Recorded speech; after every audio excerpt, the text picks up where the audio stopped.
자, 안녕하십니까. 국가공인 인공지능 자격증 에이스 어소시에이트 강의를 맡고 있는 이페스 코리아의 전문 강사 신성진이라고 합니다. 예, 만나 뵙게 돼서 반갑습니다. 네. 오늘 여러분들과 뭐 긴 시간을 얘기하면 여러분들 힘드시잖아요. 이제 퇴근하시고 이제 이 영상을 보실 텐데 굉장하게 핵심적으로 여러분들께 국가공인 에이스 어소시에이트 자격증에 대한 간략한 소개와 모르시는 분도 있을 수 있으니까요. 그리고 4월 달에 1, 2차 시험, 국가공인이 된 이후로 1, 2차 시험을 치렀는데 그 시험 유형들이 어떻게 전개되었는지, 그리고 그 시험 유형과 함께 응시하는 방법들이나 이렇게 시험을 푸는 방식들이 조금은 바뀌었는데요. 그런 부분들을 여러분들께 빨리 캐치해서 알려드리고자 이 특강을 열었습니다. 그래서 여러분들께 지금 유튜브 특강이 지금 실시간으로 진행되고 있기 때문에 궁금하신 사항들은 질문란에 올려주시면 저희가 강의 중이라도 아니면 강의 후에 여러분들한테 친절하게 답변 드리도록 하겠습니다.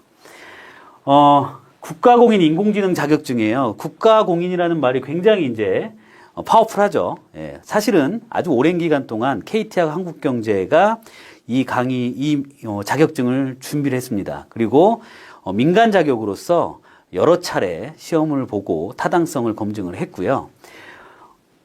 4월부터 첫 번째 시험으로 에이스 어소시에이트 자격증이 국가공인이 된 이후로는 많은 분들이 이제 홍보도 하셨겠죠. 그리고 AI가 이제 막 쏟아지고 있다 보니 그 AI에 대해서 조금이라도 기본 원리를 이해하고 싶으신 분들이 공부하고 자격증 취득하기 위해서 오시는 바람에 거의 시험 접수하는 게 거의 만석이 찰 지경이랍니다. 그래서 이번 6월 시험도 27, 28일 날 있는데 이 27, 28일 날 시험도 몇 자리 안 남아가지고 시험 응시하실 분들은 빨리 신청하시라는 그런 정보도 있을 정도니까 이 국가공인 인공지능 자격증 에이스 어소시에이트가 얼마나 뜨거운지를 여러분들은 제가 간접적으로 설명을 드리겠습니다.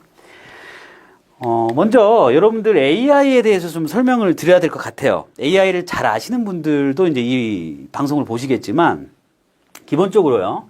아티피셜 인텔리전스라고 하는 영역이 우리 일반인들에게 쉽게 알려졌던 시점이 22년도 12월입니다. 22년도 11월. 제가 요거 좀 얇은 걸로 바꾸겠습니다. 22년 11월. 22년 11월 달에 챗 GPT가 나오면서 야, AI가 드디어 일상으로 들어왔구나. AI 가지고 우리 뭘 해야 되지? 막 이렇게 이제 고민하는 시절이 돌아왔죠. 그 이후에 정말 숨 쉴 듯 없이 제가 머리도 지금 자를 시간도 없을 정도로 AI가 막 쏟아지는 바람에 공부하고 연구하고 있는데 챗 GPT가 나온 이후에 이 AI는 흔히 생성형 AI라는 걸로 우리는 인식을 하게 됐죠. 뭔가 예측하고 분류하고 뭔가를 알아맞추는 그런 AI, 과거 AI 제가 설명드리겠지만 이제 생성형 AI는 뭔가 창의적 활동을 인간 대신해서 해줄 수 있는 AI라고 해서 생성형 AI가 나왔지만 사실은요. 22년 11월 이전, 훨씬 이전부터 데이터 분석을 하시는 분들 그리고 각 기관이나 기업이나 조직에서 데이터와 관련된 여러 가지 엔지니어 하시는 분들은 이미 머신러닝이라고 하는 그리고 딥러닝이라고 하는 영역에서 다양한 활동들을 해 오셨습니다. 그리고 생성형 AI가 나오기 전에 우리 머신러닝, 딥러닝이라고 한다면 주로 어떤 특정한 X값이 있다면 이 X값이라고 하는 건 쉽게 말하면 원인이죠. 원인이 되는 요인을 알게 되면 Y라고 하는 결과값들을 알아맞출 수가 있겠구나. 왜? 과거에 있는 데이터의 패턴이 이런 X값이 있을 때는 이렇게 이야기를 하고 있고 저런 X값이 있을 때는 그렇게 얘기하고 있다면 야, 과거의 데이터의 패턴을 아니까 우리는 미래에 새로운 데이터들이 들어와도 이 값이 들어왔을 때 무슨 값이라는 걸 알아맞힐 수가 있겠구나. 이 논리를 가지고 우리는 AI를 대하고 있었습니다.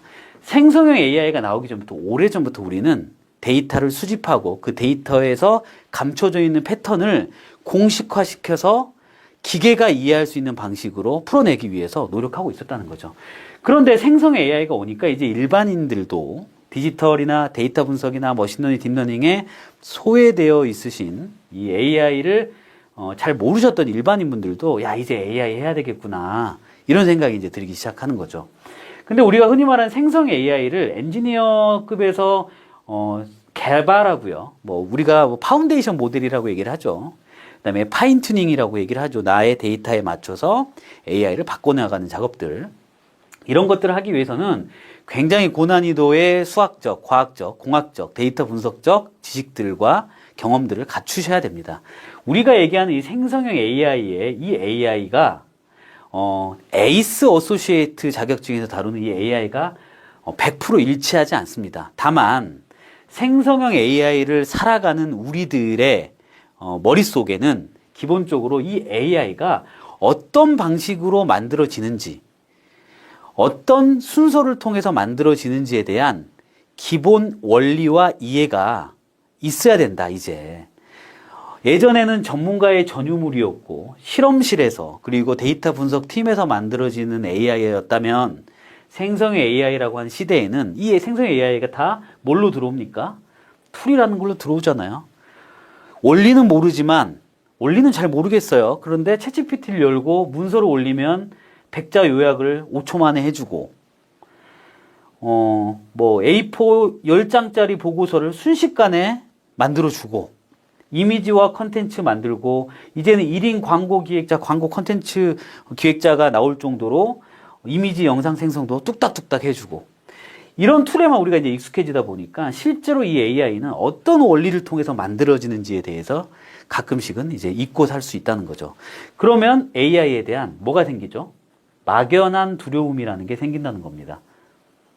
물론 다양한 관점들이 있죠. AI에 대한 관점들. 특이점이라고 하는 그 기준을 통해서 AI가 인류를 이제 지배할 수 있는, 즉 AI가 의식이 생기는 시점이라든가 감정이 생기는 시점이라든가 이런 얘기들을 이제 하고는 하는데, 이런 막연한 두려움을 없애기 위해서는 이 AI가 어떤 방식으로 작동하는지에 대한 기본 원리를 이해해야 된다는 거죠. 그게 바로 에이스 어소시에이트가 다루는 부분입니다.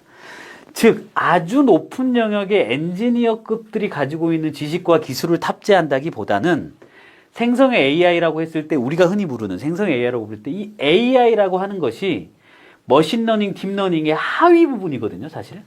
머신러닝, 딥러닝 안에 AI가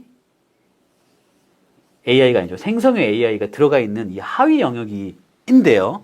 그러려면 우리가 이런 그 상위에 있는 기본 개념들을 이해해야 되는데, 어느 수준까지 이해할 것이냐? 생성의 AI나 AI의 어떤 프로그래밍을 하는 거나 AI의 어떤 서비스를 개발할 정도의 고난이도가 아니라 AI가 만들어지는, 데이터가 들어와서 어떻게 AI 모델이라는 게 만들어지는지에 대한 기본 원리를 이해하는 자격증이 바로 에이스 자격증이다라고 이해하시면 되겠습니다. 그 중에서도 에이스 어소시에이트가 바로 제가 강의하고 있는 국가공인 자격증이 된 거죠. AI가 쏟아지고 있으니까 우리는 여기서 막 신기하다, 이거 괜찮네, 이거 한번 찾아봐야 되겠네, 로그인해야 되겠네, 구독해야 되겠네 라고 하는 관점에서 AI를 바라보는 게 아니라 좀 더 진지한 관점에서 이 AI를 원리를 한번 터득해보는 그런 과정을 거치는 겁니다. 그래서 혹시 이제 여러분들께서 생성형 AI 때문에 AI 배우는데 왜 지금 보니까 에이스 자격증에서 다 파이썬만 공부하는데, 그때 이 취지와 배경을 꼭 한번 이해해 주십사 설명을 드리는 거예요. 자, 그래서 AI 타임즈 같은 요즘 AI 매체들을 들어가다 보면 이렇게 눈 뜨고 일어나면 AI가 쏟아집니다. 최근에 MCP, A2A 개념부터 시작해서 최근에 구글 I/O에서 발표한 베어 3라든가 이미지 컨텐츠는 이제 이미지 일관성이라고 하죠. A라는 이미지를 만들고 A라는 이미지를 조금 수정하고 싶은데, 예전에는 A라는 이미지를 수정하면 완전히 다른 그림이 그려졌는데, 이제는 이미지의 일관성을 유지해서 계속 이미지를 만들어내고 그 일관된 이미지를 붙여가지고 영상으로도 만들어내는 아주 너무나 고도의 이제 기능들이 이제 클릭 한 번으로만 바로 딸깍하면 만들어지는 그런 시대에 살고 있다 보니까 이제 눈 뜨고 일어나면 쏟아지는 AI가 신기하지도 않을 지경입니다.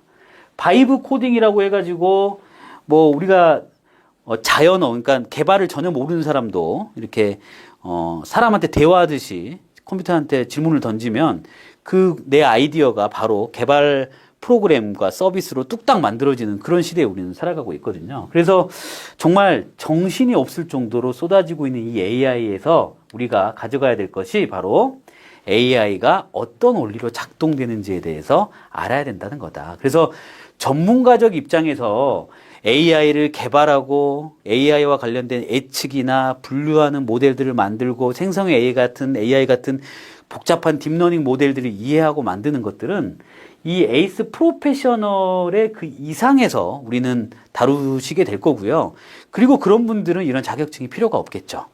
에이스 어소시에이트 자격증을 우리가 만들고 또 국가 공인이 된 거는 이제 디지털 사회, AI 사회, 빅데이터 사회를 넘어가지고 이제 AI 사회가 돼버렸는데 이 AI 사회에서 기본적으로 갖춰야 할 시민의 소양으로서 이제 그게 등극이 됐다.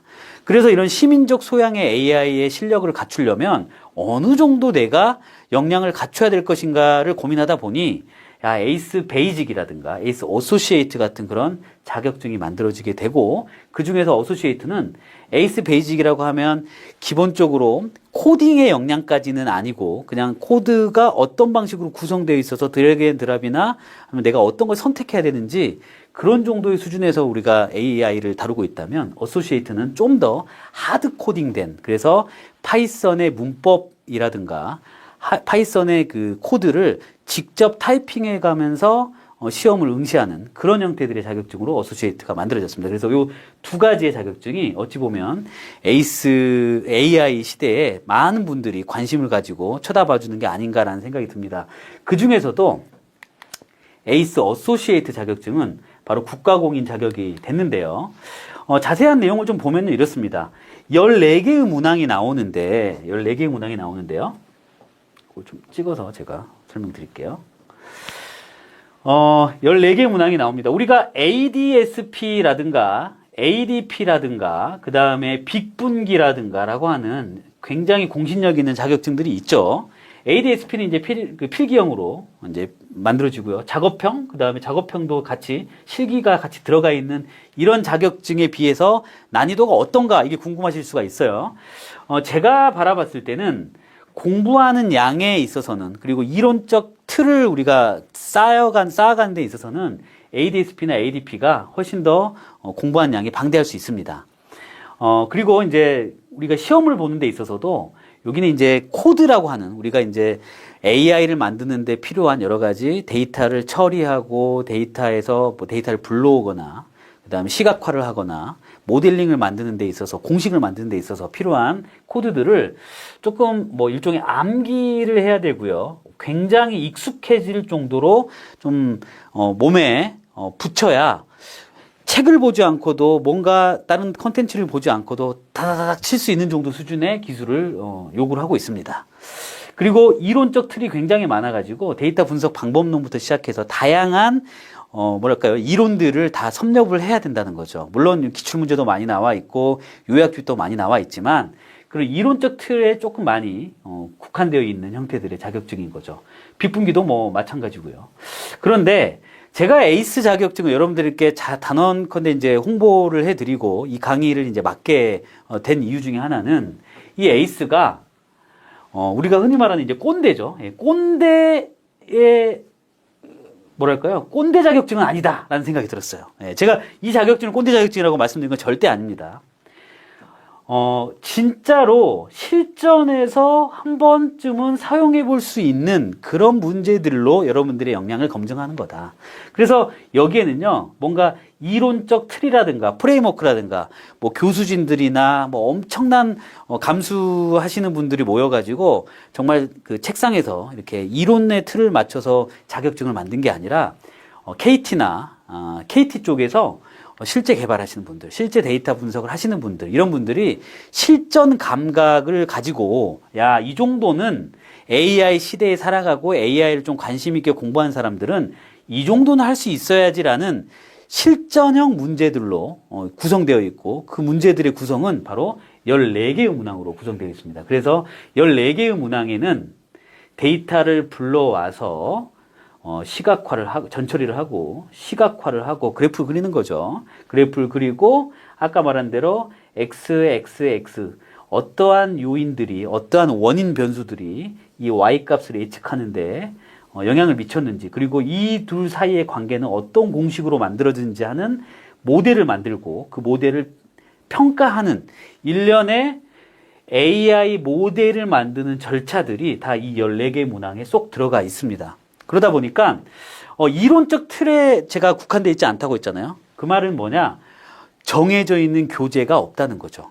예. 다만 우리가 파이썬이라는 코드 체계, 그리고 데이터 분석을 많이 해보고 AI 분석을 많이 해본 사람들의 뭐랄까요? 암묵지 속에 쌓여 있는 그런 프로세스들을 이렇게 명문화 해가지고, 그 다음에 문제화 해가지고 전체적인 파이썬 코드를 중심으로 데이터 불러오기부터 모델 완성까지의 실전형 프로세스를 그대로 그냥 주입했기 때문에 교재가 없다. 교재가 없다.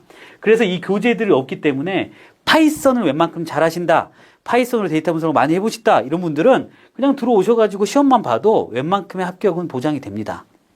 그런데 처음 다루시는 분들, 파이썬에 대해서 잘 모르시고, 하지만 AI는 좀 공부하고 싶고, AI와 관련된 개발 역량까지는 아니지만 적어도 내가 이 생성형 AI 시대에 살아가는 데 있어서 AI가 어떻게 구성됐는지는 좀 알아야 될 것 같은데 라고 공부를 막 시작하시는 분들이 진입하기에 굉장히 좋은 저는 영역이라고 생각을 합니다. 왜냐?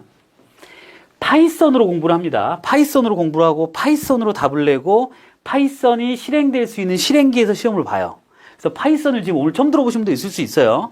근데 겁먹지 마시고 말씀 들어보시면, 이 파이썬이라고 하는 건 원래 사실 웹 프로그래밍 하거나 데이터베이스에서 막 뭐 데이터를 끌어와서 우리 눈앞에 홈페이지에 보여주는 그런 과정들을 제어하는 일종의 프로그래밍 언어인데요. 이 파이썬이라는 프로그래밍 언어는 굉장히 넓습니다. 태평양 바다만큼 넓은 기능들을 가지고 있어요. 꼭 데이터 분석뿐만 아니라 유튜브에서요. 영상을 다운받아가지고 자막을 처리하는 것도 파이썬을 할 수도 있고요. 우리가 한글 프로그램을 열어가지고 한글 프로그램에 글자를 입력하고 표를 만드는 것도 파이썬을 할 수도 있고요.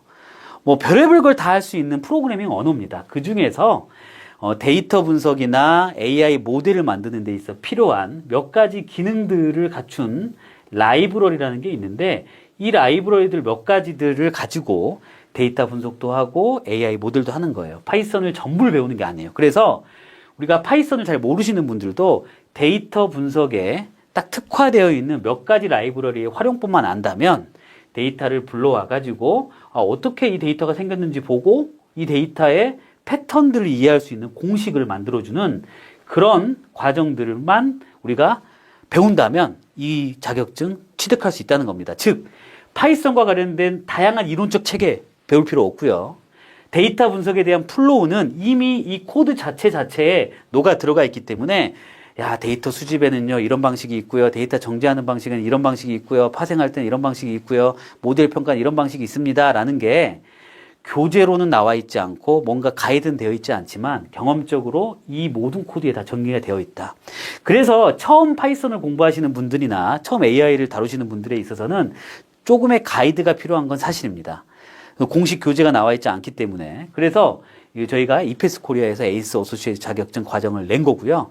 파이썬을 처음 다루고 AI를 처음 다루시는 분들도 쉽게 따라갈 수 있게끔 이 구성대로 잘 정리해놨고, 그것만 잘 따라가셔도 14개 문항을 마칠 수 있는 정도 수준으로 우리 에이스 어소시에이트 자격증이 만들어졌다라는 겁니다. 그래서 90분 동안 풀게 돼요. 90분 동안 풀게 되고요. 요걸 좀 지우겠습니다. 네. 90분 동안 풀게 되고, 네, 여기를 좀 찍어서, 네. 90분이죠. 그 다음에 80점 이상 합격이고요. 14문제가 나오는데, 자세한 문제는 제가 이따가 사이트에 들어가셔가지고, 가셔서 샘플 문항을 한번 보시면 여러분들이 쉽게 이해가 될 거예요. 14개 문항이, 14번까지 한 개의 데이터를 가지고,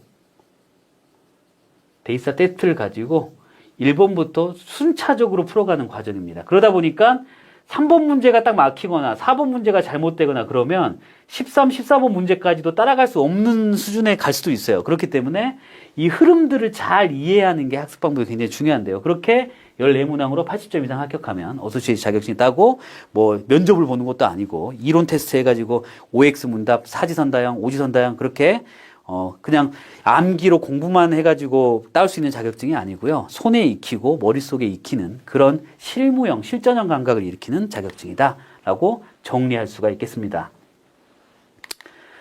자, 그런데 우리가 앞에서 제가 또 설명을 드렸죠. AI 기술을 이해하면 기존 시스템을 어떻게 개선할 수 있는지 창의적인 아이디어를 낼 수 있다. 이게 무슨 말인지 제가 설명을 드릴게요. 예를 들면요. 현상이 있죠. 우리가 현상. 예를 들면 제 지금 유튜브를 보고 계시는 분들이 아까 간단하게 설명을 드렸는데 유튜브 보고 계시는 사람들이 어떤 사람인지를 알아야 이패스에서 그 사람들하고 유사한 사람들한테 홍보를 날릴 거잖아요. 나는 죽었다 깨나도 유튜브를 보지 않는 사람한테 굳이 홍보를 날릴 필요가 없잖아요. 그러면 이런 특강이 있을 때 내가 신청을 하는 사람들의 특성은 어떤 특성이 있을까를 고민하게 되는 거죠. 이건 비단 유튜브의 문제뿐만 아니라 모든 인간 세상에 다 데이터로 환산할 수 있는 문제들이 존재한다는 거죠. 즉 유튜브를 누가 들어올까라고 하는 거는 현상의 문제예요. 인간의 문제라는 거죠. 그런데 그걸 어떻게 하면 데이터로 바꾸고 그걸 어떻게 하면 기계가 알아먹을 수 있을까? 이걸 연구한 사람들이 AI 연구자들이에요. 그 방법론이 바로 머신러닝이고 딥러닝인 거죠. 우리가 막 말을 하다 보니까 야 우리가 말을 하는 경우에는 주어, 동사, 목적어, 주어, 동사, 보어, 동사, 형용사, 부사 이런 품사들이 있고 말하는 데 있어서 순리가 있고 패턴이 있으니까 야 이거 사람들이 하는 말도 충분히 공식으로 만들 수 있겠는데 그걸 고민한 사람들이 바로 오픈 AI의 챗GPT 만든 사람들인 거죠. 즉 AI는요. 인간의 문제들과 다 연결되어 있다. 그리고 인간의 문제를 어떻게 하면 기계로 바꾸는 것인가가 바로 핵심적인 전략인데 그 전략의 선두에 바로 AI 기술들이 있고요. 이 AI 기술들의 대표적인 게 바로 아까 말씀드린 머신러닝과 딥러닝이라는 겁니다. 네, 머신러닝과 딥러닝. 그래서 여러분들이 이 머신러닝과 딥러닝을 배우면 이거 말했죠. AI 기술을 이해하면 기존 시스템을 어떻게 개선할 수 있을지 더 창의적인 아이디어를 낼 수 있다는 게 인간의 문제를 어떻게 하면 숫자로 바꿀 수 있을 것인가. 어촌계에 이 할머니가 있단 말이죠. 이 할머니가 정말 어렵게 이 조개를 캐고 있어요. 바지락을 캐고 있나요? 예. 막 이렇게 캐고 있죠. 자, 그런데 한 가지 생각해 볼게요. 이 어촌계에서 하루에 바지락을 몇 킬로 캤을까요? 비 오는 날은 몇 킬로 캐고 햇빛 나는 날은 몇 킬로 캤을까요? 이게 궁금한 거예요, 사람들은. 그렇죠? 바지락 캐는 게 오늘 하루에 이 할머니께서 15kg를 캤어요. 15kg를. 이 15kg를 캤으면 비 오는 날을 봤더니 13kg를 캤어요. 그 다음에 해 뜨는 날 보니까 20kg를 캤어요. 해 뜨고 가을인 날 되니까 25kg를 캐요. 근데 비 오고 봄날에는 11kg가 됐어요. 자, 인간이 하는 행동 하나하나에 이렇게 숫자가 붙으면 뭐가 되나요? 그 숫자를 만들어낸 인간은 계산하지 못하지만 인간의 행동 속에 감춰져 있는 패턴이 이 숫자를 만들어내는 거죠.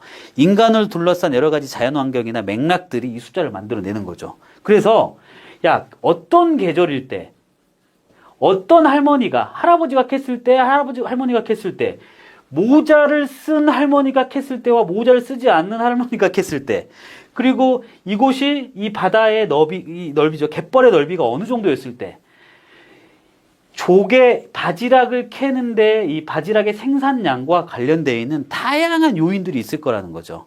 그런데 우리는 이 요인들을 다 데이터라는 걸로 가지고 있다는 겁니다.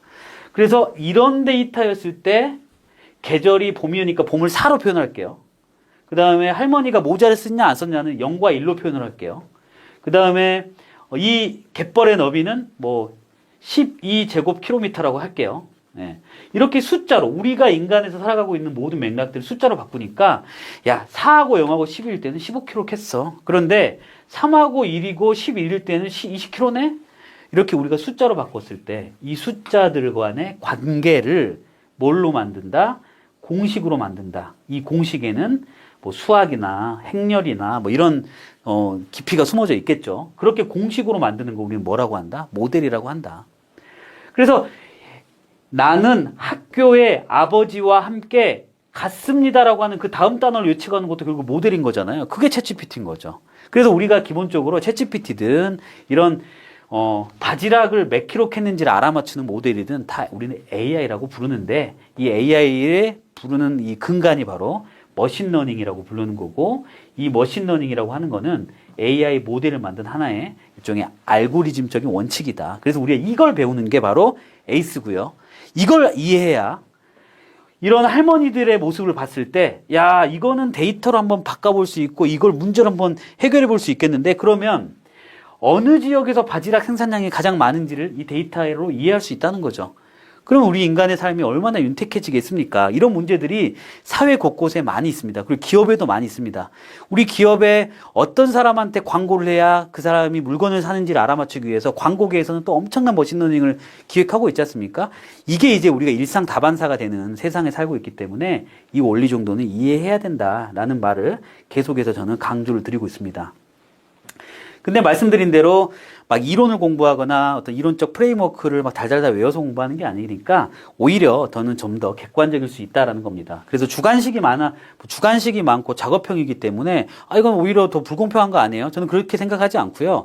우리가 이 에이스 어소시에이트에서 측정하고 싶은 역량은 정말 실전에서 활용할 수 있는가에 좀 더 초점을 맞춰준 것 같아요. 그래서 저는 이 강의가 정말 좀 좋았던 거는 오픈북 테스트라는 거죠. 초기에 민간 자격증일 때는 이 오픈북 테스트가 굉장히 좀 광범위하게 열려 있었습니다. 구글 검색도 할 수 있었고 다양한 검색을 할 수 있었는데 지금은 그 오픈북의 변화가 좀 있는데 그거는 여러분들 이제 나가실까봐 뒤에서 조금 설명드리는 걸로 하고요.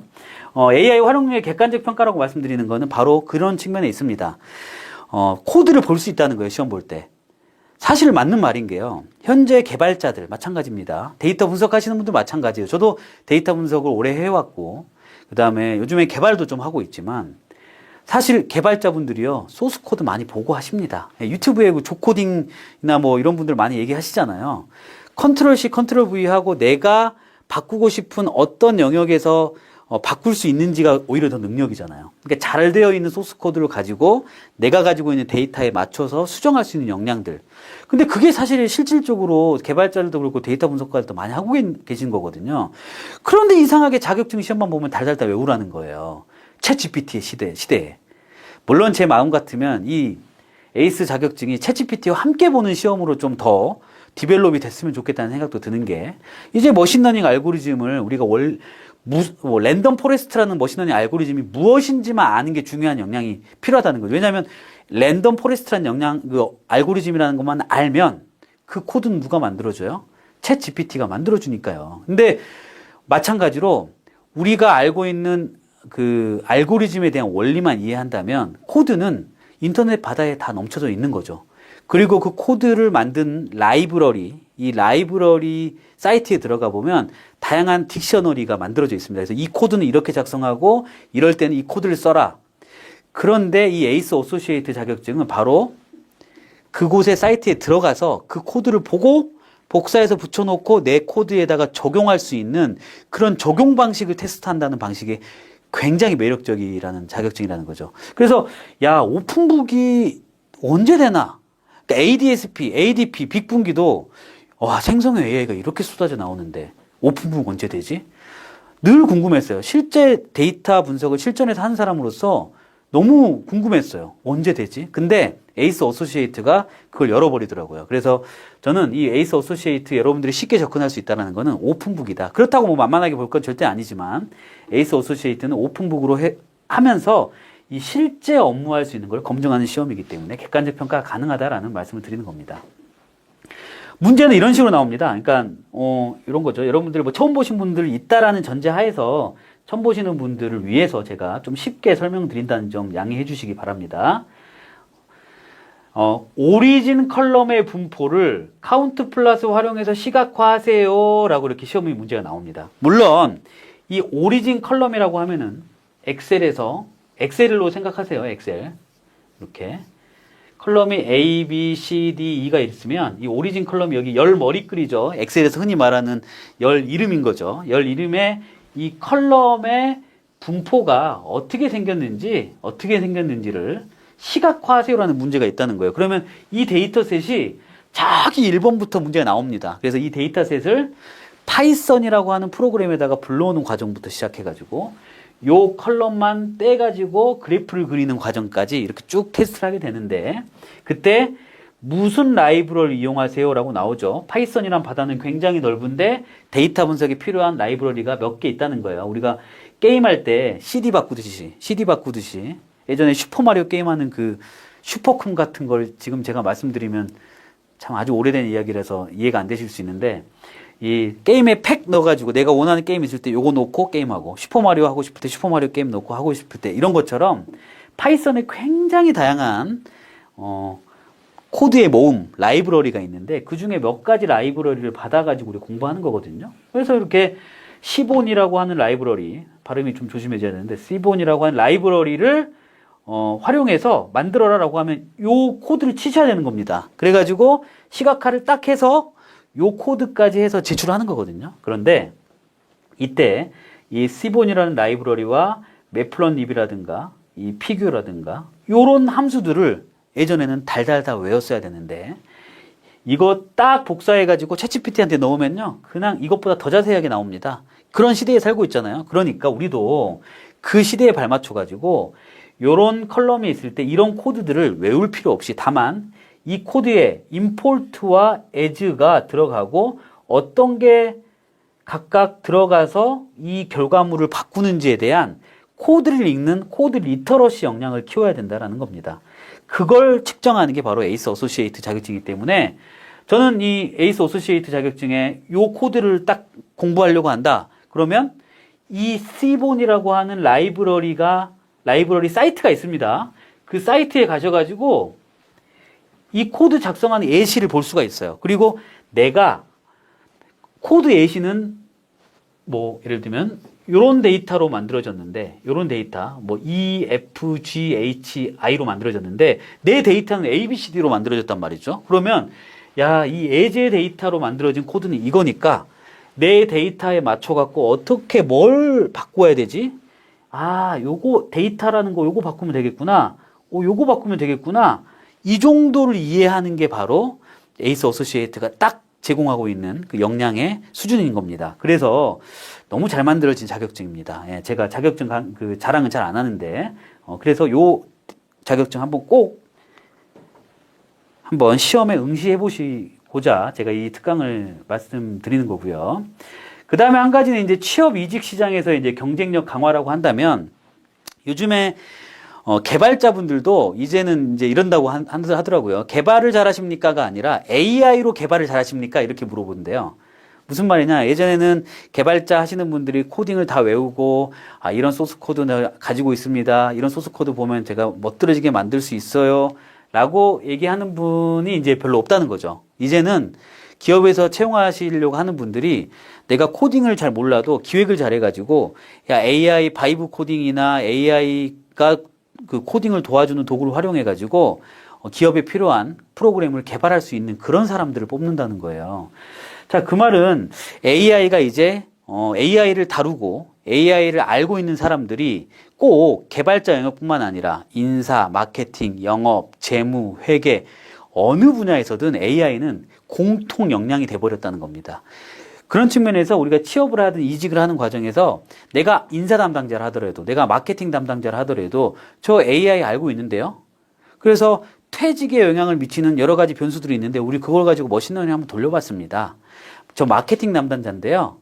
마케팅 상세 페이지를 만들려면요. 글자 폰트가 중요하고 색깔 배경이 중요한데 내가 색깔과 배경과 폰트 크기를 이렇게 조정했더니 결과값이 이렇게 바뀌었어요 라고 하는 데이터 드리븐한 사고들을 면접이든 그 이력서에 같이 적어준다면 취업 경쟁력이 굉장히 강화될 거예요. 그 과정에서 이 AI 그 에이스 어소시에이트 자격증을 공부하게 된다면 내 직무에 맞는 AI 모델들을 상상할 수 있게 되고요.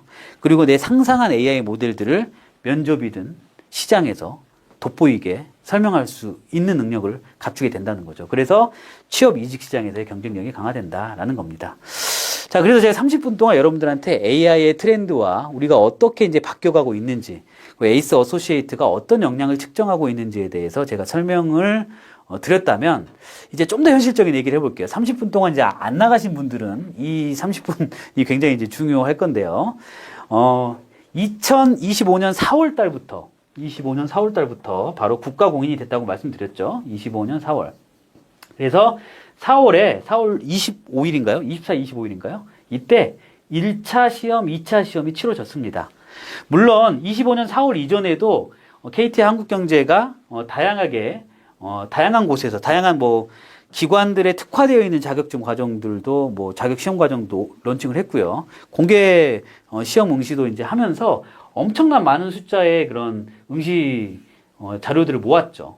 그리고 이제 25년 4월에 24, 25일 날 이제 시험을 국가공인으로 처음 치러지다 보니까 기존의 민간 자격에서 갖추지 못했던, 그리고 국가공인 자격이 가지고 있는 어떤 기본 패턴이 있죠. 그것들을 만족시키기 위해서 약간 시험 응시 방법이나 출제 유형은 많이 바뀌지 않은 것 같은데 시험 보는 방식이 조금 바뀌었습니다. 그래서 25년 6월 시험을 지금 27일, 28일 정말 얼마 남지 않았습니다. 그리고 27, 28일 날 지금 접수하려고 해도 몇 자리 안 남았다고 합니다. 그러니까 빨리 지금 제 영상을 보고 계신 분 중에 아직 그 신청 못 하시는 분들은 빨리 신청하시라는 말씀을 드리는 거고요.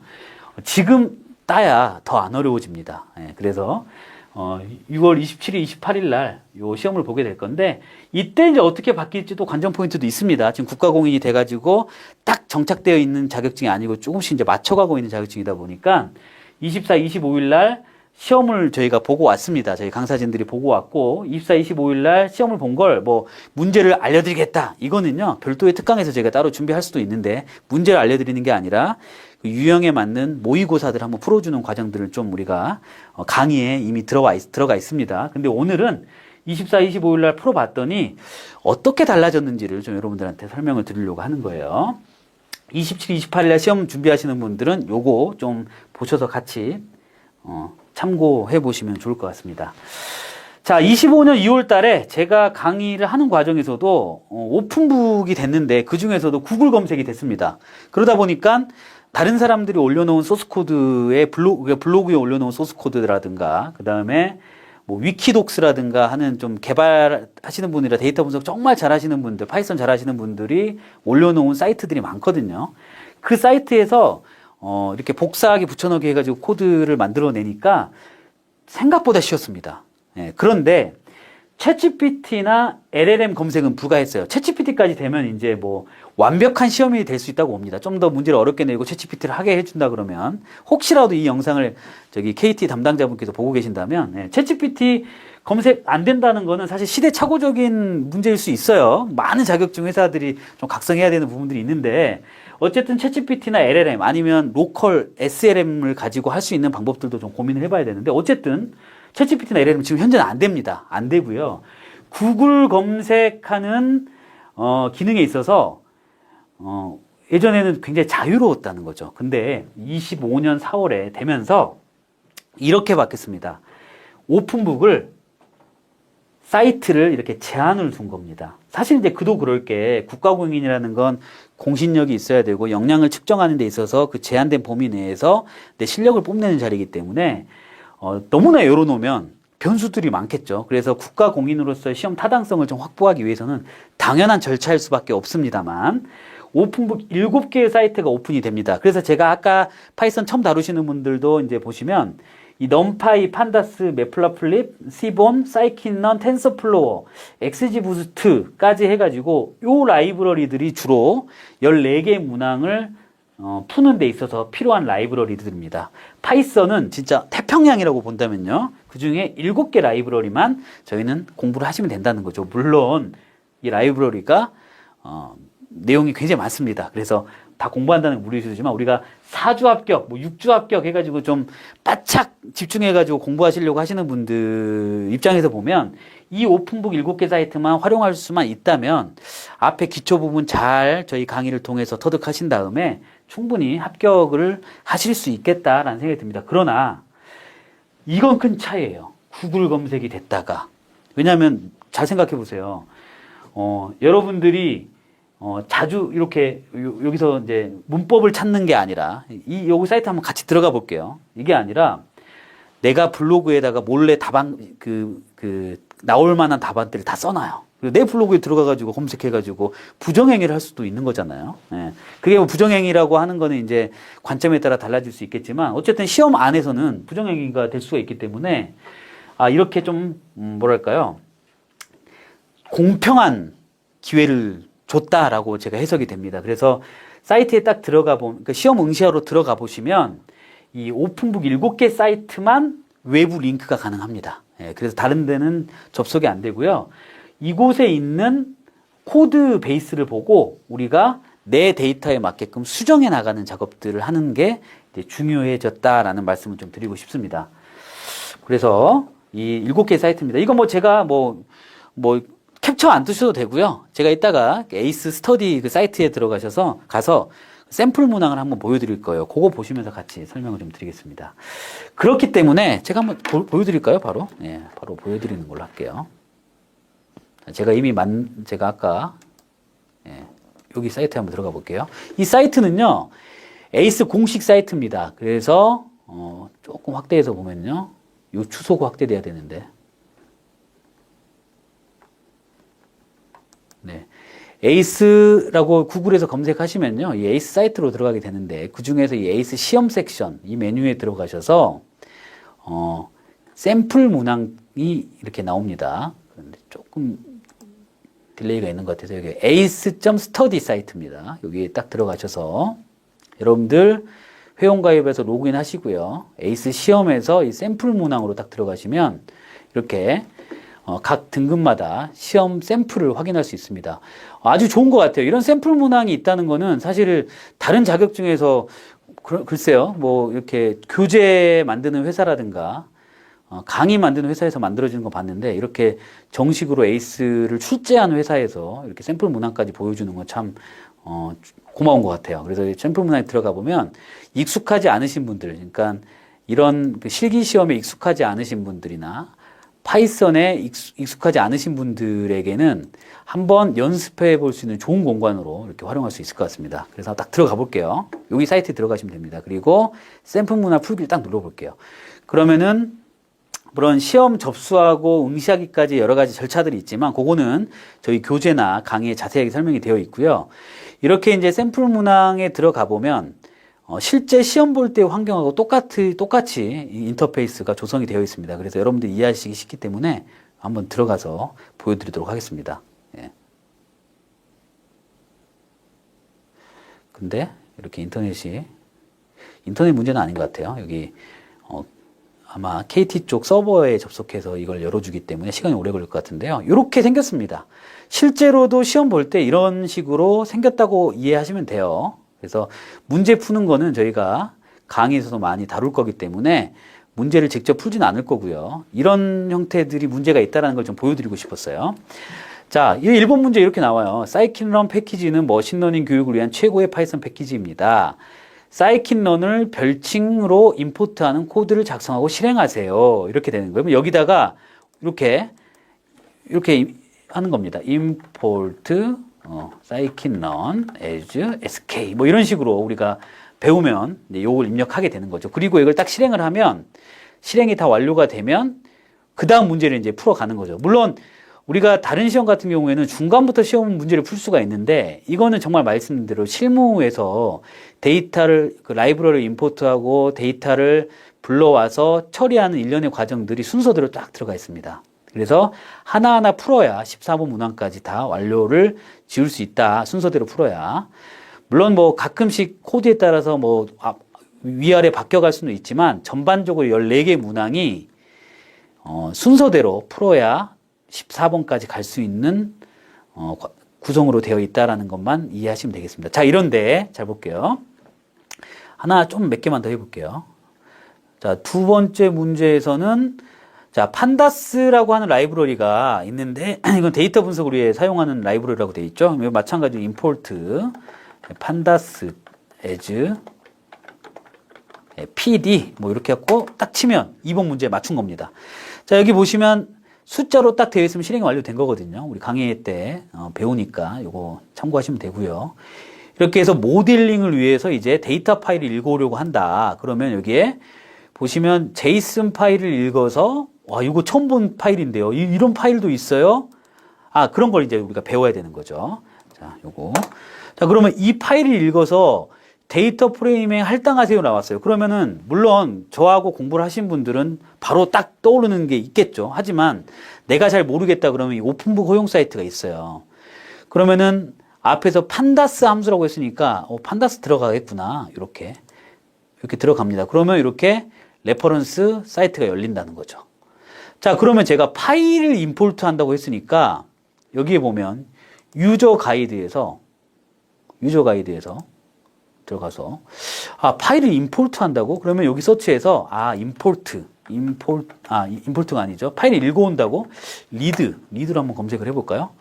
그러면 정말 많은 검색어들이 잡히는 거예요. 그 중에서 여기 보시면 리드 피더, 리드 FWF, 리드 제이슨 이렇게 나오는 거거든요. 자, 그렇다면 우리가 이 리드 제이슨이라는 걸 모른다고 생각해 볼게요. 리드 제이슨을 외우라는 게 아니라 맞다. 리드 제이슨, 리드 CSV 이걸 모른다고 생각하면 이 검색하는 게 시간이 굉장히 오래 걸릴 거예요.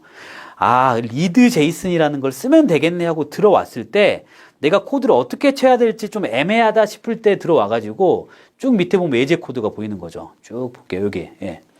그러면 여기 PD 데이터 프레임을 이렇게 읽는구나. 우리는 이제 배우신 분들 아실 거예요. 리드 제이슨 앞으로 좀 가볼게요. 리드 제이슨.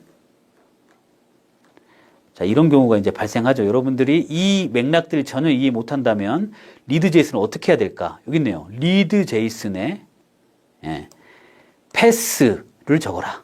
자, 판다스.리드 제이슨 이렇게 하는 거구나. 그런데 우리가 이제 배운 분들은 딱 이쪽으로 넘어와 가지고요.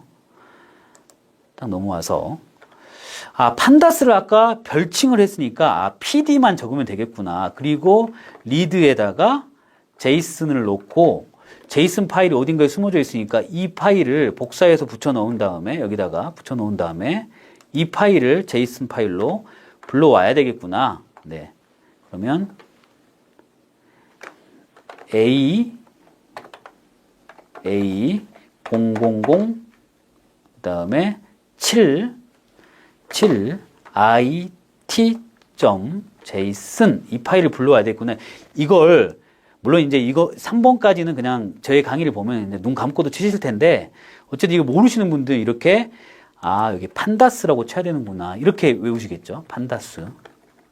그다음에 얘를 DFA에 할당하라는 거구나. 그래서 복사를 한번 해서 붙여 넣어 보겠습니다. 복사가 안 됐네요. df_a.는 이렇게 칠하는 거죠. 그러면은 실행을 한번 시켜 볼게요. 그러면 4번이 됐으니까 실행이 됐나 보구나. 그리고 안 됐네요. 예. 판다스가 오류가 났는데요. 어떻게 해야 돼요?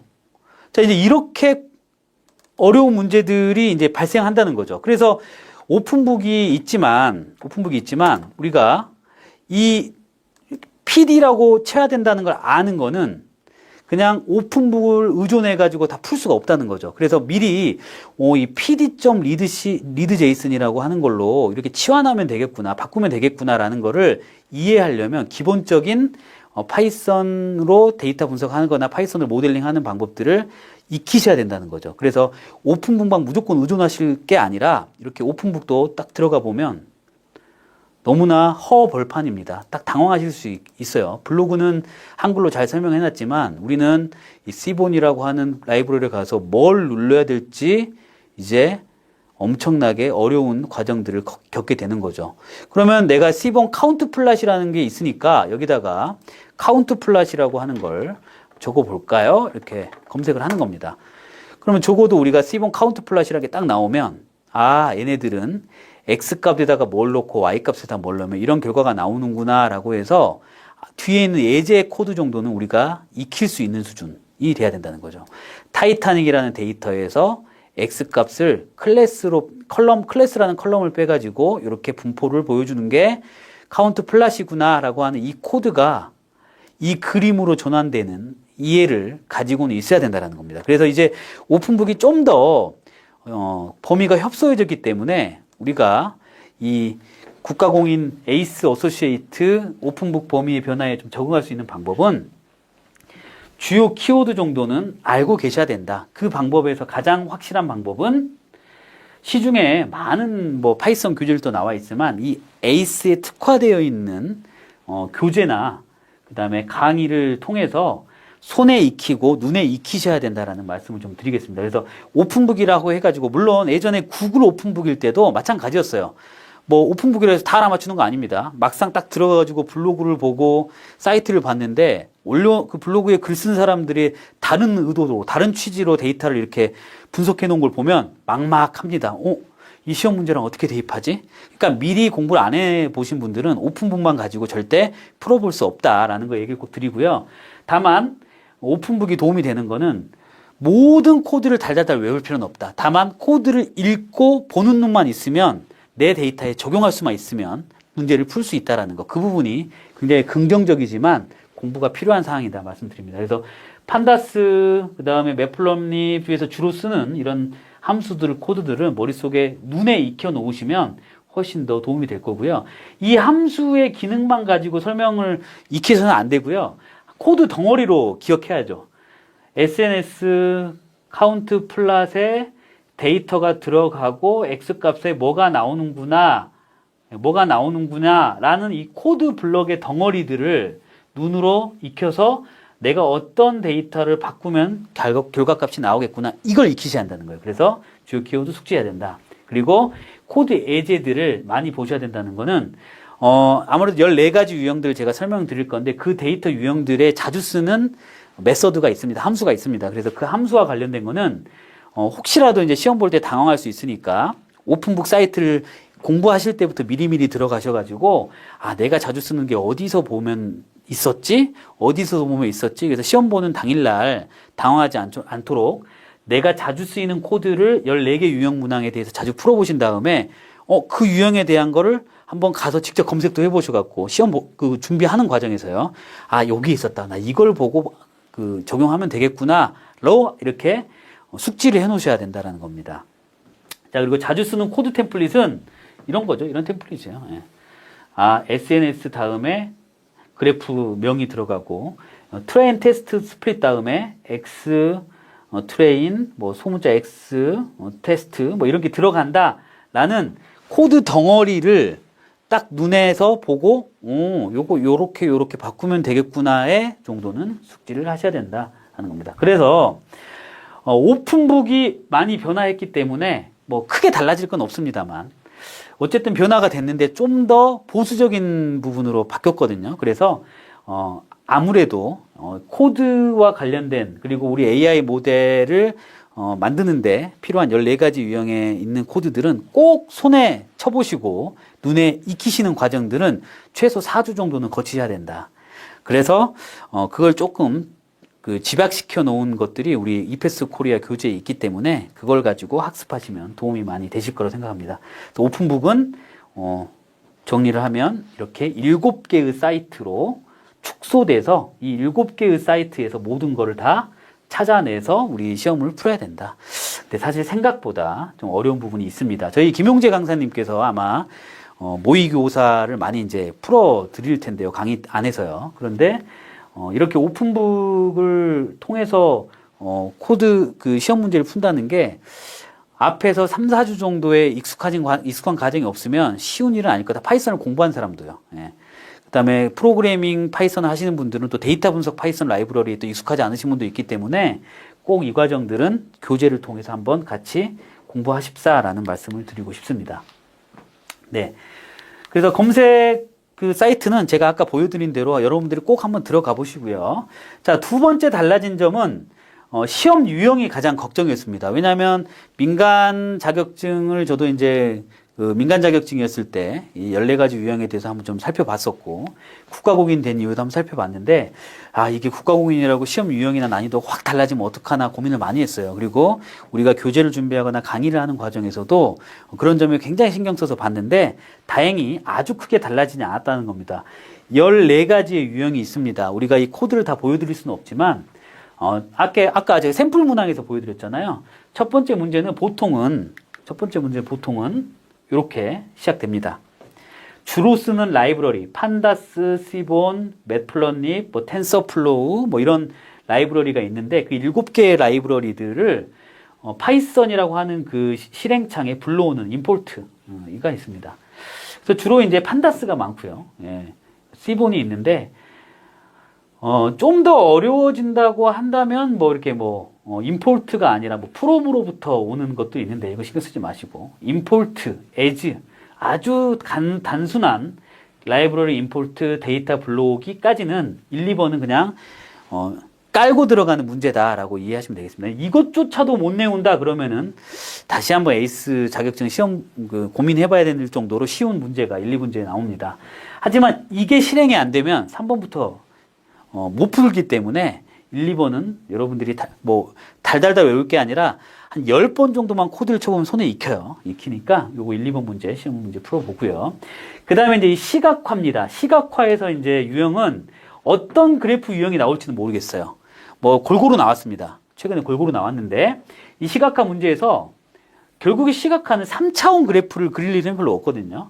X축과 Y축에 무엇을 두느냐만 잘 고민을 하신다 그러면 어떤 그래프가 나오더라도 X값에 내 엑셀 스프레드시트 같은 데이터에 이렇게 A, B, C, D가 있다 그러면 A를 넣어야 되나?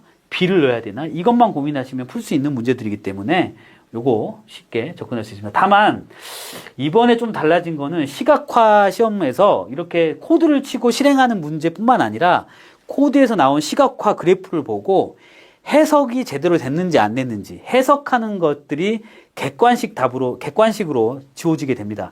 다만 객관식이라고 해서 뭐 이렇게 체크하는 객관식은 아니고요. 변수 안에다가 뭐 답안 03에다가 답안 번호, 객관식 번호를 넣어서 이 변수에 저장하시오라는 식으로, 코드로 답안이라는 변수에다가 객관식 답을 이렇게 입력시켜주는 방식으로 작성하는 문제가 하나 더 나왔었습니다. 근데, 아무래도 굉장히 바람직하게 흘러가는 방향이 데이터 분석이 코드가 전부가 아니거든요.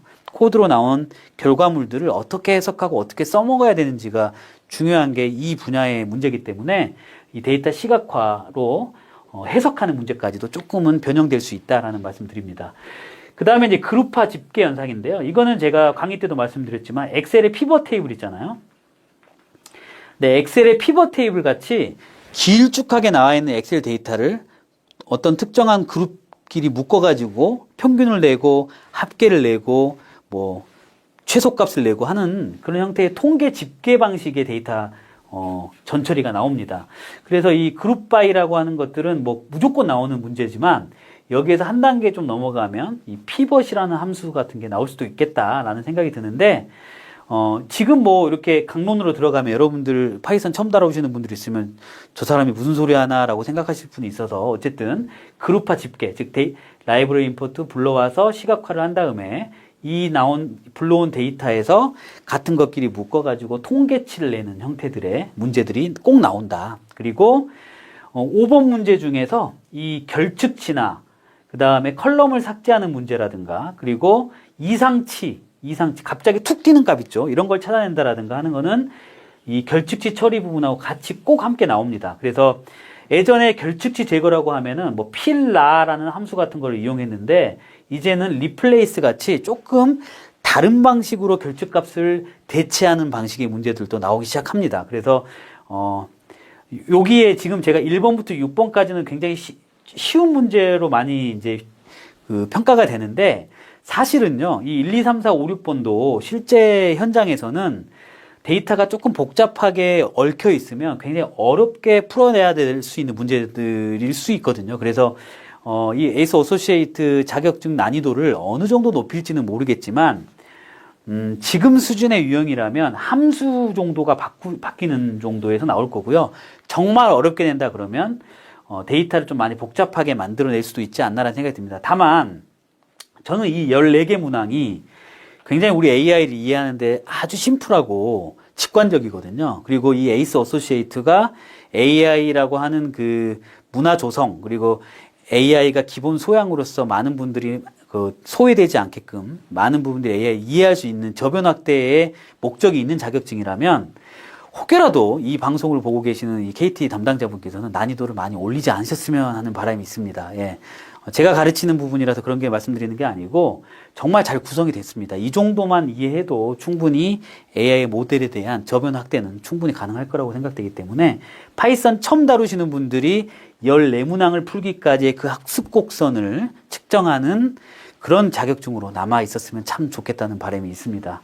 자, 아무튼 그래서 결측시 처리까지가 이제 단골 문제고요. 이거는 어떤 데이터가 들어오더라도 꼭 진행을 해야 되는 부분이기 때문에 6번까지는 꼭 나올 겁니다. 그리고 요즘에 이제 텍스트, 비정형 데이터라고 하죠. 생성형 AI나 문서 같은 것들을 다루는 AI들이 많이 다루다 보니까 이런 범주형 데이터를 어떻게 처리할 거냐에 대한 인코딩 문제가 나옵니다.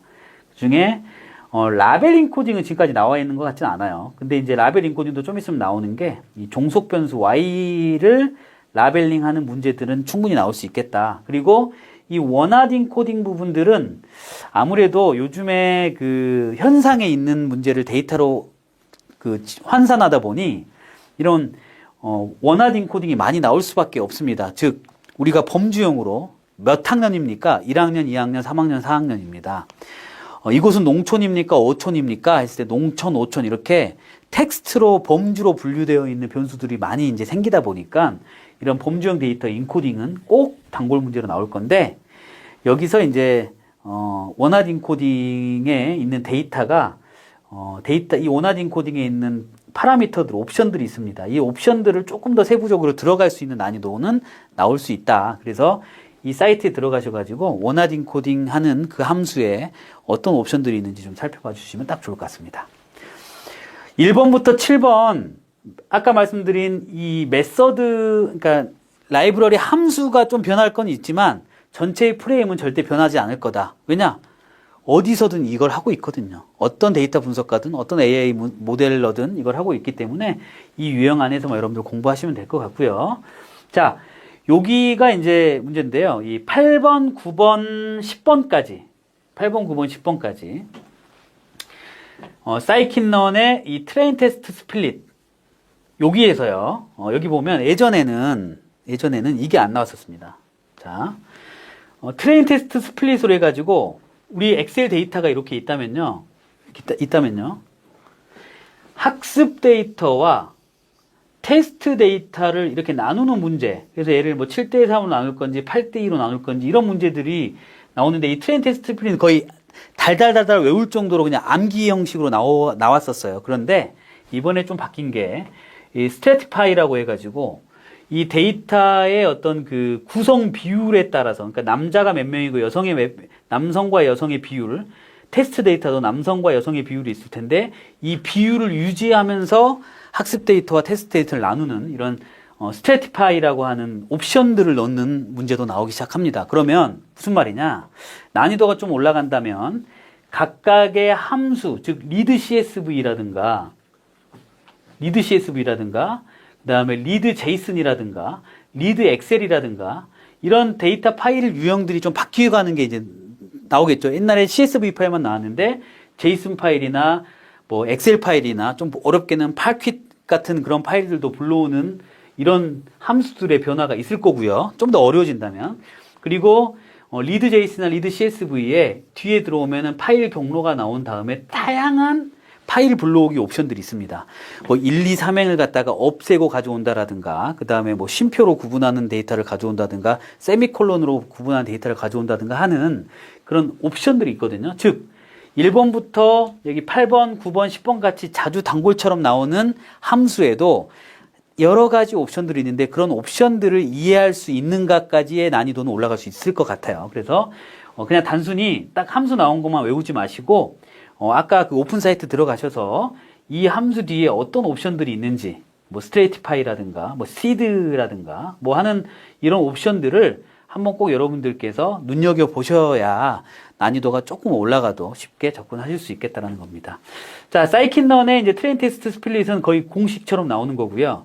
데이터 스케일링에서 이제 표준화의 문제인데 스탠다드 스케일러로 표준화를 하는데 우리가 이런 게 있죠. 스케일러를 할 때 스탠다드 스케일러로 할 거냐 아니면 민맥스 스케일러로 할 거냐 이런 문제도 우리 본 적이 있을 거예요. 그래서 표준화의 방법론들은 바뀔 수가 있다. 바뀔 수가 있는데 여기서의 늘 함정은 뭐죠? 학습 데이터는 PC라는 함수를 놓고 그 다음에는 트랜스폼이라는 함수만 쓴다. 뭐 이런 것들 우리가 강의 때도 배웠어요. 그런 것처럼 이 표준화에 약간의 숨겨져 있는 표준화 방법들 이런 것들은 스탠다드 스케일러만 나오는 게 아니라 다른 스케일러 공식도 나올 수 있어서 그 옵션들을 한번 좀 살펴보시라는 겁니다. 자, 이제 좀 어려운 거는 이 10번, 11번, 12번이에요. 요 머신러닝 알고리즘은요, 코드는 정말 쉽습니다. 단언컨대 어찌 보면 우리가 모델을 만드는 거는 이 1번부터 8번까지 데이터를 어떻게 요리조리 바꾸고 만드느냐에 에너지가 많이 들어가요. 오히려 이렇게 데이터를 만들어 놓고 내가 훈련 데이터와 검증 데이터가 정확하게 나온다면 이 코드 9번, 10번, 11번, 12번까지 만드는 건 일도 아닐 정도로 아주 코드가 간단합니다. 다만 뭐 하이퍼 파라미터라고 불려지는, 모델마다 하이퍼 파라미터라고 불려지는 것들이 좀 다를 수는 있지만 그거는 그냥 타이핑만 잘하면 돼요. 중요한 거는 이 모델이 어떤 원리로 되어 있는지는 시험에 나오진 않지만 공부를 하셔야 된다는 겁니다. 즉 디시전 트리 모델과 랜덤 포레스트와 XG 부스트가 그레디언트 부스트, 그 다음에 예를 들면 보팅하는 방식으로 모델을 선정하는 방법이 있고요. 배깅하는 방식이 있을 수가 있고요. 뭐 지금 말씀드리는 게 무슨 말인지 모르시는 분들도 야, 어떤 데이터와 어떤 문제를 해결할 때 이런 모델을 쓰는지를 여러분들이 꼭 공부를 하셔야 되는데, 이건 안타깝게도 시험에 나오지 않지만 교재를 통해서 꼭 공부를 하십사라는 말씀을 드리고 싶습니다. 그리고 분명히요, 이 3번에서 시각화를 해석하는 방법이 나왔거든요. 자, 그러면 그 다음에 무슨 문제가 나올까요? 이 모델링을 써가지고 나온 값을 해석하라는 문제도 나올 수도 있습니다. 그렇기 때문에 기본기는 충분히 우리가 탑재하셔야 된다. 그래서 데이터 시각화에 대해서 종류들도 우리가 다 한 번씩 강의 때 다루고 있고요. 이 모델링과 관련된 각각의 모델을 초등학생도 이해하기 쉽게끔 원리만 따져가지고 엑셀로 설명하기도 하고요. 그림과 도식으로 잘 설명을 드리고 있기 때문에 이 모델링이 어떻게 바뀌더라도 이해할 수 있으려면 기본 알고리즘 이론들은 좀 탑재를 하셔야 된다라는 말씀을 드리고 싶습니다. 자, 이제 여러분들께서 조금 어려워하실 수 있는 부분들이 바로 이 13, 14번인데요. 조금 제가 과장해서 말씀드리면요. 13, 14번에서 나오는 이 텐서플로우 딥러닝 문제들은, 한 하루 정도, 시험 보기 하루 정도에 코드가 한 7에서 8줄 정도 되거든요. 7에서 8줄 정도. 그래서 레이어를 설정하고 그 활성화 함수를 집어넣고 뭐 드랍아웃 하는 정도의 옵션들까지 포함하면 한 7, 8줄을 규칙이 있습니다. 그 규칙만 달달달 외우셔도, 어차피 이 딥러닝은 외우시거나 아니면 텐서플로우라고 하는 아까 오픈북 사이트에 가셔가지고 이 오픈북 사이트에서 구성되어 있는 시퀀셜 모델들만 조금 눈에 익히셔도 딥러닝이라 해서 너무 어렵게 생각하실 게 아니라 13, 14번은 푸실 수 있다라는 겁니다. 그래서 지금 1번부터 14번까지 이 유형이 지금까지 시험 동안에 확 바뀐 적은 없습니다. 그리고 바뀌면 안 되는 게 우리가 1번부터 14번까지 풀어야 데이터 분석을 할 수 있는 거거든요. 모델을 만들 수 있는 거거든요. 그래서 다만 여러분들한테 당부드리고 싶은 말씀은 이 1번부터 14번까지 바뀌지 않는다고 해서 그러면 문제가 바뀔 가능성이 없느냐? 너무나 많습니다. 말씀드렸다시피 각각 요소마다 설정해야 될 옵션들이 정말 천차만별 많거든요. 그래서 그것들을 염두에 두셔서 이 14가지의 프로세스는 몸으로 익히시고 각각의 함수들과 옵션들은 교재의 예제와 교재 풀어가는 예제 풀어가는 방식들, 그 다음에 오픈북 사이트에서 어떤 함수들을 이용했고 어떤 예제를 했는지를 눈에 익히시는 과정들이 필요하다라는 말씀을 좀 드리겠습니다. 자, 그래서 14개 문제에서 우리가 전반적인 흐름은 난이도를 크게 높이지 않고 실무에 가까운 문제를 계속 출제할 가능성이 높다라고 했는데, 여기서 우리가 이제 난이도라는 문제를 너무 오해하시면 안 되는 게, 무조건 틀리려고 어렵게 낸다라는 측면보다도 현실 상황은 데이터가 깔끔하게 정리돼서 들어오지 않거든요. 그래서 데이터가 좀 복잡하게 엮여 있거나 우리가 흔히 보는 데이터 유형이 아니었을 때 아까 말한 대로 리드 CSV라는 예가 있다고 했을 때 CSV가 아니라 제이슨이 나올 수도 있고 파킷이 나올 수도 있고 하는 이런 문제들에 대해서 대응하려면 많은 예제들을 눈으로 익히셔야 된다라는 거고.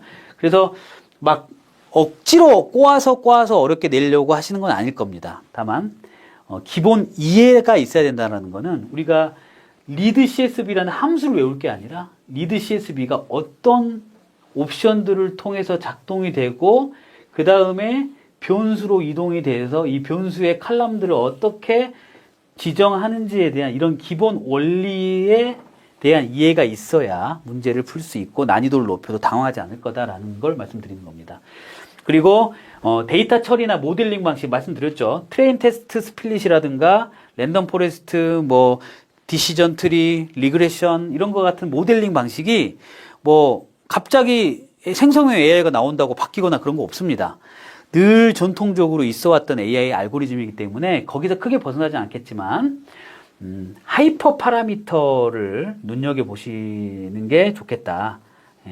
하이퍼 파라미터를 꼭 눈여겨보시고 우리 교재에서는 이 하이퍼 파라미터 섹션만 별도로 둔 게 있습니다. 그래서 각 모델마다 어떤 파라미터를 조정하면 어떤 결과값이 바뀌는지 이런 것들을 자세하게 공부할 수 있기 때문에 참고하시면 될 것 같고요.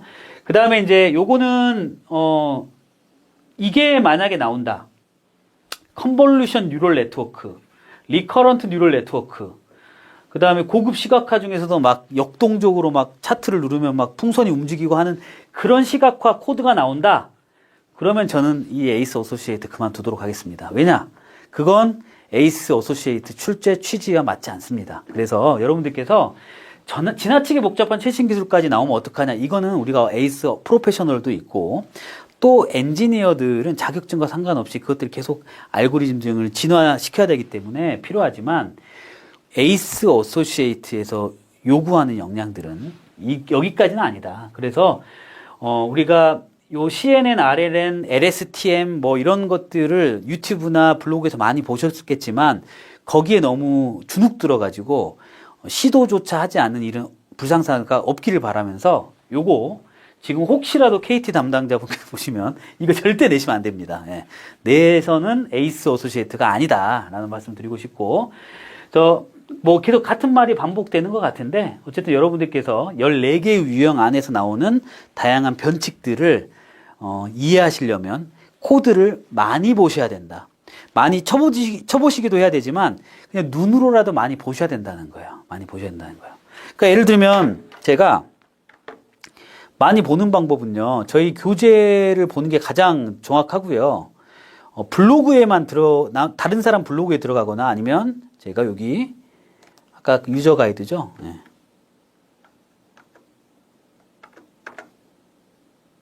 안 나오네요.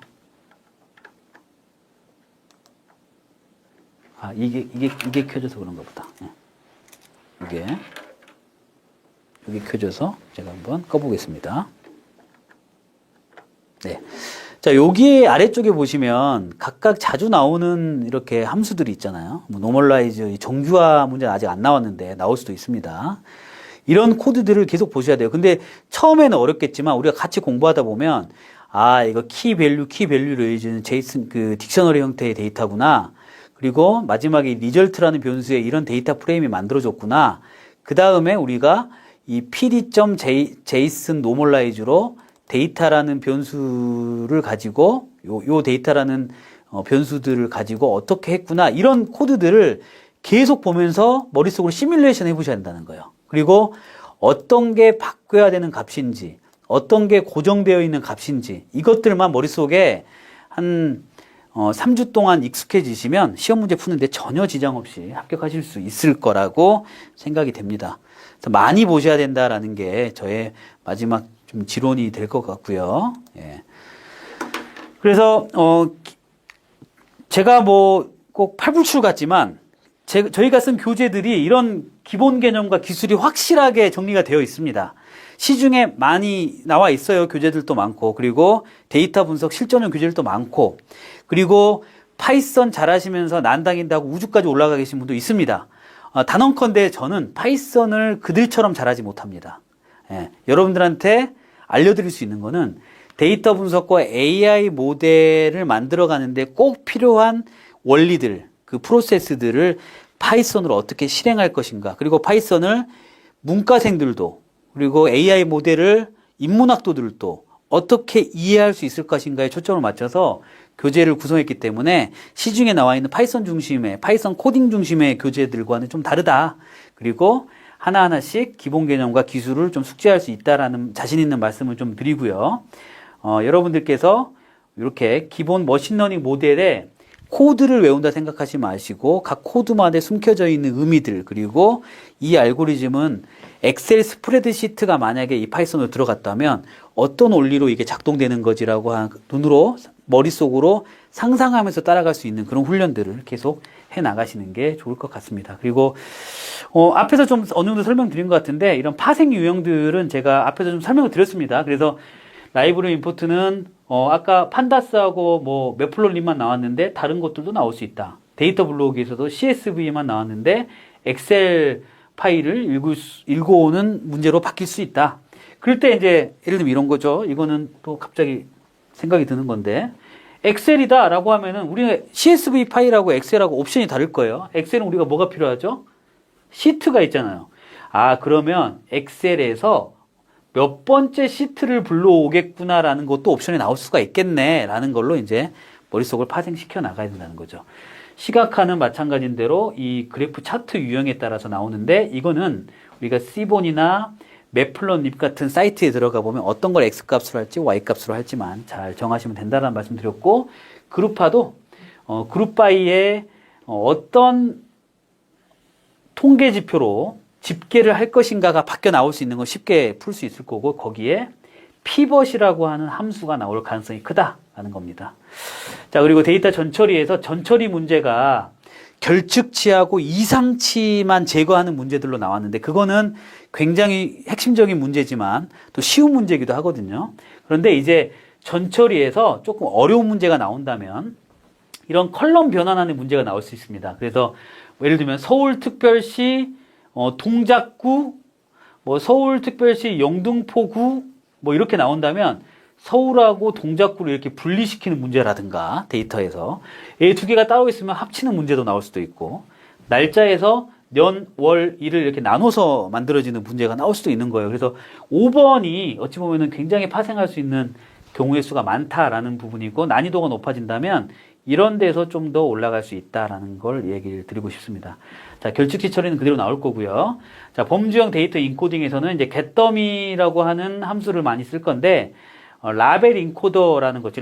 getDummy는 이제 남자, 여자 이러면은 남자는 00으로 보고 여자는 01로 보고 이런 식으로 어떤 특정한 그러니까 코드 체계로 이 남자, 여자를 구분하는 거라고 치면 라벨 인코더는 남자는 1, 여자는 2 이런 식으로 매기는 게 라벨 인코더거든요. 그런 것처럼 라벨 인코더 문제도 좀 나올 수가 있는 거는 우리가 이 getDummies는 앞에 x부터 x10까지 있을 때 y의 이 x값을 조정하는 거라면 라벨 인코더는 y값, 즉 개냐 고양이냐 온숭이냐를 판단할 때 1, 2, 3으로 놓을 수도 있는 거기 때문에 이때 나올 수 있을 가능성도 있습니다. 그리고 데이터셋, 트레인셋 스플릿에서 이런 식의 옵션들이 좀 나올 수가 있고, 스케일링도 스탠다드 스케일러에서 민맥스 스케일까지 확장시킬 수 있다. 그 외의 옵션들도 충분히 나올 수 있기 때문에 아까 그 라이브러리 사이트에 들어가서 확인하시라는 말씀을 드렸습니다.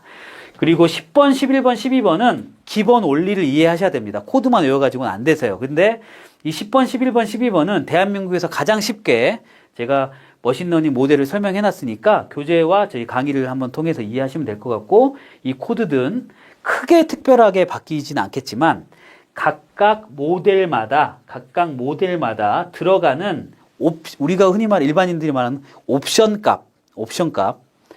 예를 들면 우리 옷을 살 때 105 사이즈를 살 건지 110 사이즈를 살 건지 100 사이즈를 살 건지 이렇게 고르는 것처럼 이 각각의 모델마다 하이퍼 파라미터라고 불려지는 옵션 조정 값들이 있습니다. 챗GPT도 그런 옵션 조정 값이 있다고 얘기하죠. 템퍼레처 같은 그런 모델들의 옵션 값들을 건드리면 결과가 어떻게 바뀌는지를 이해하고 제가 보여드릴 수 있으면 참 좋은데, 네, 그거는 우리 강의를 보시면 충분히 볼 수가 있습니다. 이 옵션 값들을 잘 학습해 주시는 게 좋다. 그래서 이 10번, 11번, 12번은 응용을 우리가 대비한다면은 기본 원리와 이해가 교재를 통해서 확실하게 돼야 된다라는 말씀을 좀 드리고 싶습니다. 13, 14번은 딥러닝 좀 나에겐 어려운 문제일 수 있는데 라고 하지만 우리 KT 에이스 어소시에이트 자격증 자체가 지향하는 바가 어떤 기본 원리를 터득하는 거기 때문에 13, 14번에서 이 시퀀시얼 모델 외에는 나올 가능성이 좀 희박하다. 그런데 이 시퀀시얼 모델 안에도 옵션들이 많습니다. 드롭아웃이라든가 렐루, 탄젠트 함수, 얼리 스타핑, 체크 포인트 이런 것들은 지금 골고루 하나씩 나오기 시작했거든요. 그래서 이 시퀀시얼 모델에 들어가는 여러 가지 이런 파라미터 값들을 눈여겨 보시는 게 다음 시험을 준비하는데 굉장히 도움이 되실 거라고 생각이 됩니다. 그래서 숨가쁘게 제가 여러분들한테 설명드리는 거는요. 유튜브가 원래 속도가 빨라야 여러분들 이탈을 안 하거든요. 이탈을 많이 하셨는지 제가 채팅창에 잘 안 보이는데 여러분들께서 이렇게 저희가 문제 유형은 국가공인 2회차 시험 봤는데 이렇게 문제 유형 준비해가지고 송출하는 곳은 없습니다. 왜냐? 저희가 이만큼 애정을 가지고 있고 또 KT와 또 이 한국경제에서 좋은 문제들 많이 만들어 주셨기 때문에 저희가 가능한 거고 이것들은 제가 봐도 1번부터 13번까지 굉장히 짜임새 있게 잘 구성이 돼서 여러분들께서 저희 교재와 강의만 잘 따라오시면 그래도 나 이제 AI 좀 알겠는데 라는 감을 잡을 수 있을 정도로 실력이 올라오실 거라고 자신 있게 말씀드릴 수 있겠습니다. 그래서 1시간 한 20분 정도 여러분들께 좀 설명을 드렸는데 혹시라도 이제 질문이 있으시면 채팅방에다가 이렇게 올려주시고요. 그렇지 않으면 네.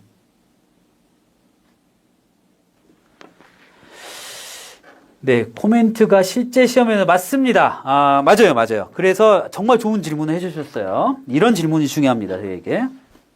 자, 이거 잠깐 멈추고 저희가 가상의 시험 문제로 들어가 보면 여긴가요? 꺼졌나? 다시 접속이 가능할지 한번 볼게요. 지금 샘플 문항에 들어가 있는 지시문 그리고 코드 작성 칸 거의 똑같다고 생각하시면 됩니다.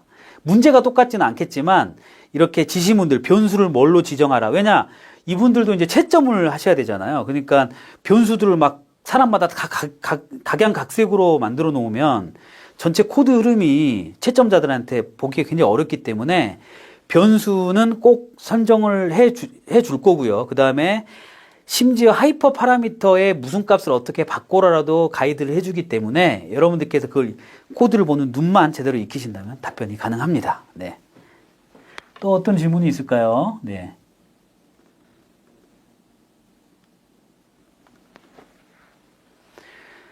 네, 시험 기간 특강 일정이 있을 수도 있는데 날이면 날마다 오는 강의가 아닙니다. 그래서 이페스 코리아 사이트에 들어가셔가지고 강의 꼭 한번 탐독해 보시길 바라고요. 제가 좀 보여드리려고 했는데 접속 상태가 조금 원활하지가 않네요.